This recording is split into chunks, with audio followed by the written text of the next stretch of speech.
Hi, I'm Harry Kendall. I'm an international decathlete and a physiotherapy patient at the Horder Centre.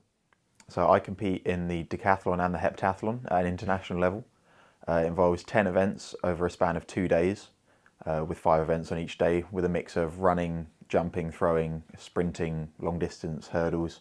So it's sort of an eclectic mix of every athletics event.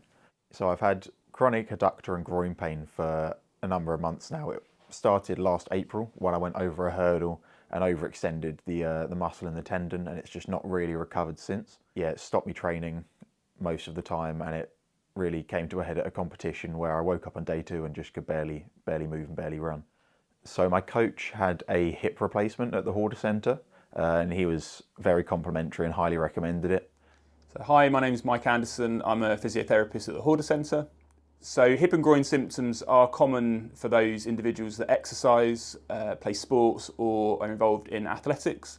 Harry is a decathlete, so he has a number of events that he has to train for and compete in, all of which uses a lot of muscle groups around the hip and groin. So that area is unfortunately prone to injury, overload or subject to symptoms.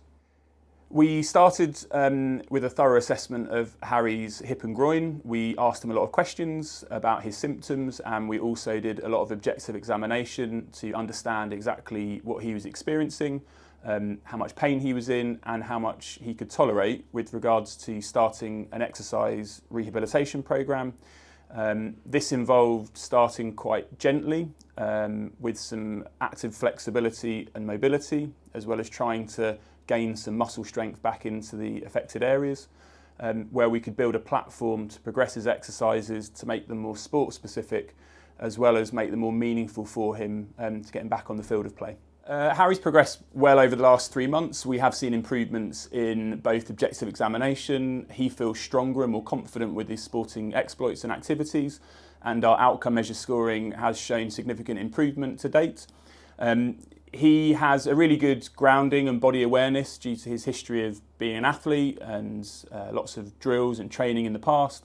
So I'm confident that when I give him things to do in the sessions, he goes away and does that correctly, diligently, and tries not to overload himself so to create any excess symptoms or regression.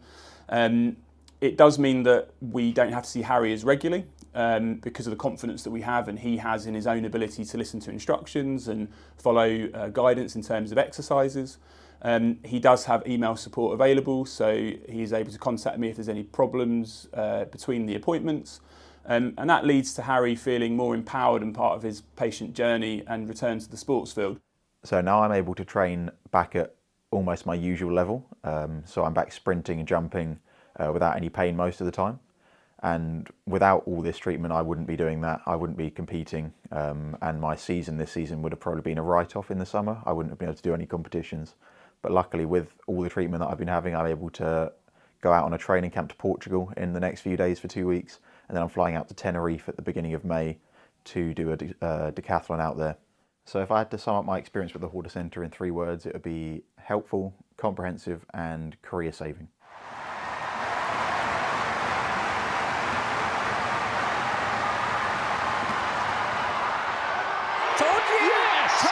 Yes! Biscuits Yes! are safe! Yes! Biscuits are safe with Catherine. Yes, Harry Kendall.